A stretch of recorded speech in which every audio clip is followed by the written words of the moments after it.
No, bahas K-popers baper di akunnya XEESOXEE. Hah? Aduh, ini kalau quarantine nggak kelar, gue makin rajin bikin konten-konten macam gini nih. Hai Singham, gue Bening dan selamat datang lagi di Numpang Tanya, di mana kalian akan bertanya dan gue akan menjawab. Basically Q&A. Yay! Dan pertanyaan pertama datang dari kalian dengan meminta gue membahas K-popers baper di akunnya XEESOXEE. Sebenarnya gue agak ketinggalan dan sehingga gue mesti cari tahu dulu. Dan gue rasa ini nggak hanya K-popers ya, intinya orang-orang yang baper sama acting dia di sebuah drakor. Correct me if I'm wrong ya. Jadi orang ini main di sebuah drama Korea yang intinya dia berperan sebagai seorang perebut suami orang atau berperan sebagai selingkuhan. Terus orang-orang Indonesia yang menonton pada kesel dan ke Instagram pribadi dia untuk maki-maki dia. Pelakor lah, selingkuhan lah, pacur lah, jublay lah, lacur lah, apapun itulah. Banyak lah ya kata-kata yang sungguh bijak yang mewarnai Instagram orang ini. Yang dimana dia nggak ada salah, dia cuma main film. Terus tahu-tahu Anda semua ngamuk gitu. Ini bukan K-popers doang ya, tapi buat semua yang nontonin dan komen ke Instagram dia dengan macam kayak gini ya. Ini asumsi gue banget ya, kalau bahasa anak-anak teori konspirasi. Enggak lah, asumsi aja biasa, hipotesa ya. Jadi mungkin ada beberapa orang yang kesel bercandaan gitu, kayak pura-pura bercanda gitu. Dia tahu itu hanya acting, terus dia lampiaskan kekesalan melihat acting orang ini ke Instagram pribadinya. Jadi orang-orang Indonesia ini tahu kalau ini cuma fiksi, cuma bohongan, terus dilampiaskan ke sana aja gitu buat for fun, I don't know. Tapi pokoknya iseng doang, tapi mereka tahu. Nah, karena ramai, akhirnya orang-orang lain yang juga kesel sama acting dia melampiaskan hal yang sama dengan mulai hancur dinding pemisah antara fiksi dan kenyataan, sehingga bodo amat gitu, langsung ngatain dia pelakor, lacur, dan lain-lain, dan meluas, dan akhirnya ketahuan, dan akhirnya bikin malu. Itu asumsi gue. Tapi bisa jadi emang semua adalah ternyata orang yang gak bisa lagi bedain mana fiksi, mana enggak gitu. Dan udah komen aja di Instagram pelakor.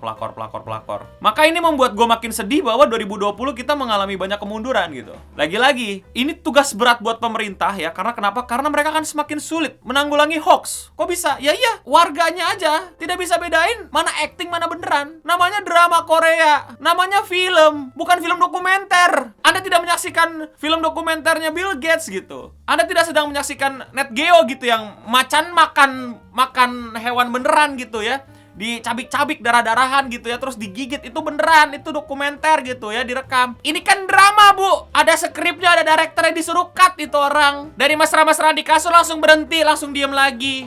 Namanya acting, pura-pura. Menurut gua sulit. Itu acting nggak bisa dibedain. Jadi kalau nanti ada hoax bertebaran, atau mungkin nanti gua bikin lah ya website berita yang jelas-jelas bohong gitu, bilang bahwa obat jungkir balik, diikutin kali ya, diikutin. Mau lu ikutin? Udah gitu diikutin, salahnya masih gua. Karena jelas-jelas gua udah ngasih tahu ini website bohong, ini obat yang bohong gitu. Tapi waktu dibaca matanya ditutup sebelah gitu ya, jadi jungkir balik dia. Terus palanya pusing. Terus gue disalahin. Ya, sejak kapan jungkir balik jadi sebuah obat? Nggak ada. Pakai logika nggak mungkin. Tapi gimana pakai logika pun kita udah tahu itu cuma drama. Kok logika mereka nggak nyampe ya? Hah? Kedua, ini YouTuber makin sukses. YouTuber drama, YouTuber klarifikasi, YouTuber konspirasi. Karena mereka langsung percaya sama apa yang diomongin YouTuber. Aku sayang kalian, aku sumbangin ini segini buat kalian, aku beli rumah, duit AdSense dan lain-lain. Itu percaya, diikutin kayak hidupnya karena dia yakin bisa sukses juga kayak itu YouTuber gitu kan. Udah, YouTubernya makin naik, dianya makin dungkir balik. YouTubernya bikin drama yang jelas-jelas bohongan dan sengaja untuk nyari perkara, untuk dinaikin, untuk di blow up. Disemangatin, diseriusin, diain. Teman-teman sekalian, tolonglah kita ikutin pesan-pesan pemerintah untuk wajib belajar 9 tahun. Jangan keasikan push rank, jangan keasikan bikin TikTok, tapi kalian lupa belajar. Ntar akibatnya kayak gini-gini nambah nih, terus bikin malu doang, abis itu nyusahin gitu. Kalau cuma mempermalukan keluarga dia sih, kayak kita bodo amat lah ya. Masalahnya nyusahin kita juga bahaya gitu. Nyusahinnya gimana? Ya nyebar hoax, terus mempraktekkan hoax, terus membahayakan orang lain dengan hoax yang dia bawa. Itu kan, aduh. Lu pada komen di bawah, ada enaknya orang-orang kayak gini diapain gitu ya. Udah mengacau doang terus bawa perkara gitu. Itu yang super wadaw sekali dan aduh. Entah apa yang bisa menyelamatkan mereka gitu. Komen di bawah yang bisa nyelamatin mereka apa dah, gua gak tahu. Apa benar ayam itu evolusinya Griffin? Bisa jadi. Griffin itu kan burung yang punya cakar dan punya sayap gitu, dan badannya besar bisa menampung orang gitu ya. Ayam punya cakar dan punya sayap, cuma ukurannya kecil. Bisa jadi sih, kemungkinan besar ya sih. Jadi kalau kalian pelihara ayam, terus kalian pelihara dengan baik, kalau gede dia jadi griffin sebenarnya. Cuman karena kita udah lapar ya, jadi kita potong duluan. Nah, coba kalian yang punya ayam dirawat baik-baik ya. Terus sering-sering dibacain kitab Black Clover. Kitab Black Clover.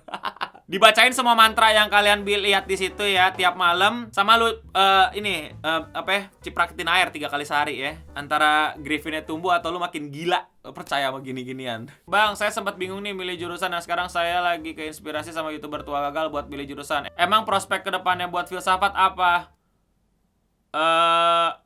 Nggak ada. Ya prospek kedepannya jadi YouTuber tua gagal, udah gitu aja. Menurut Ngana, gini deh, kalau lu pada masih mikir kuliah buat dapat kerja, ya pastiin lu dapat kuliahan yang emang langsung atau emang networkingnya jelas buat kerja. Jangan milih yang jelas-jelas udah nggak jelas jurusan apa, terus lu berharap dapat kerja. Dan gila, kalau mau lebih jelas lagi ya lu masuk yang ke SMK langsung gitu, jangan SMA gitu. Karena lu biar langsung dapat pekerjaan lebih cepat dan lebih gampang. Karena pasti akan dibantu sama sekolahnya untuk langsung masuk. Namanya juga kejurusan yang langsung ke industri-industri yang lagi membutuhkan tenaga kerja kalian. Jadi kalau misalnya mindset kalian mikir kuliah buat dapat kerja, mending pilih jurusan yang langsung jelas gitu kerjanya gitu kan. Kedokteran gitu ya, jadi dokter gitu kan. Tidak mungkin dong dari dokter jadi selebgram.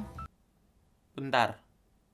Hey, ya kalian masuk dapat poin gue lah. Intinya gue sangat tidak menyarankan kalian untuk masuk filsafat kalau prospek kalian masih cari kerja. Karena masuk filsafat dan bahkan menurut gue untuk masuk sebuah jurusan kuliah apapun itu, prospeknya bukan masuk kerja, tapi dapat ilmu dari kuliahan lu. 5 anime terbaik yang pernah lu tonton, Bang? Ya pastilah ya. Lu tahu anime terbaik yang selalu gue bangga-banggakan. Boku no Hero Academia, My Hero Academia, sama satu lagi tuh anime tentang apa sih, orang yang gak punya kekuatan, dia terus akhirnya mendapatkan kekuatan dari idolanya. Terus anime tentang pahlawan nomor 1 yang tiba-tiba harus pensiun karena melawan musuh terakhirnya demi mempercayai generasi berikutnya. Udah pada kesel loh. Ya udah, yang nomor 5 gue bedain deh. Ini anime, gue lupa judulnya apa. Pokoknya tuh tentang berenang. Jadi balap-balapan berenang ya di kolam renang. Dan ya berusaha untuk menjadi perenang terbaik pada era itu ya. Masalahnya cuma satu, mereka semua berenangnya pakai quark. Apakah orang kembar sadar bahwa salah satu dari mereka tidak pernah direncanakan? Ya, of course. Like we all. Well, never been planned. Kenapa gue tau kita semua itu sebenarnya gak ada yang direncanakan? Karena kita semua itu dinamakan dengan anak. Karena kalau kita semua direncanakan harusnya namanya jadi anak. Kenapa? Karena harusnya kan kalau direncanakan plan. Kalau tidak direncanakan unplanned. Unplanned. Anak. Kalau anak berarti tidak direncanakan. Kalau nak direncanakan. Maaf pemirsa, sedikit lagi ya. Cara balik mantan gimana? Nah ini caranya nih ya. Gampang banget kalau kalian masih belum tahu dan kalian masih sulit untuk mengetahui gimana cara terbaik untuk balik mantan. Gini caranya. Nah, gimana? Pendapat lu tentang program acara TV ikut-ikutan bikin podcast kayak radio? Ingat pesan mutiara ya, quotes terbaik yang pernah hadir di Indonesia untuk kita para millennials adalah YouTube lebih dari TV. Oke? Dah itu menjawab pertanyaan lo lah ya. Lo pegang itu dalam hati lo. Keep it on your heart ya. Jadi tidak mungkin tuh namanya YouTuber tiba-tiba ada di TV kan? Gimana? Opini Bang tentang banyaknya siswa tertekan karena belajar di rumah bersama orang tua. Emang diapain?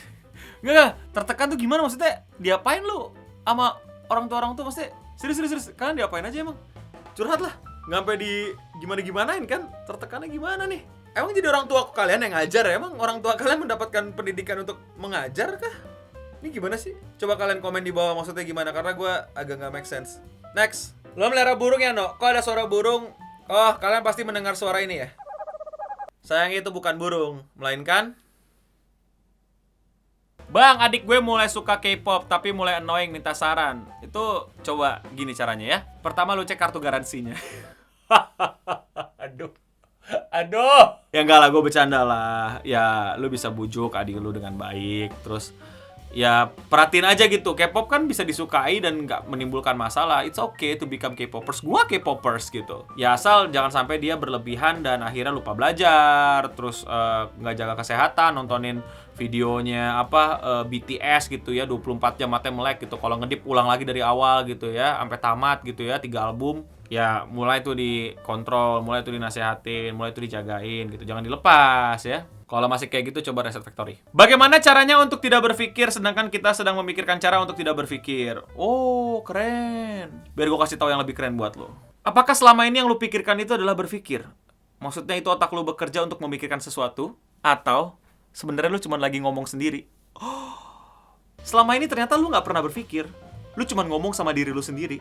Ya, itu dia Q&A Quarantine di hari yang indah dan cerah ini. Karena saya nggak tahu di luar terjadi apa. Karena saya selama ini di ruangan ini, tidak keluaran kemana-mana. Kalau kalian gimana? Apa sudah desak-desakan untuk di jalan tol untuk bisa balik keluar? Kabar-kabarin di komen di bawah. Kalau kalian suka konten kayak gini, jangan lupa subscribe dan nyalain notifikasinya. Dan jangan lupa juga untuk share ini ke berbagai macam tongkrongan K-popers, karena kita ngebahas K-pop. Dan jangan lupa untuk follow sosial media kita, karena kita di sana ngapain, dak? Coba yang lucu di sini tulisannya apa? Nah, gimana teman-teman, komen di bawah apakah tulisan yang di sini lucu atau tidak? Lu awas gini aneh-aneh lu dari gue cuman minta lu kasih kata lucu di sini, masa nggak bisa? Ayo berjuang dak. Dan tentu saja kalau kalian punya pertanyaan silahkan komen di bawah, nanti akan gue jawab di numpang tanya berikutnya. Ya halo, dan untuk kita semua stay clean and sound. Kapan quarantine kelar?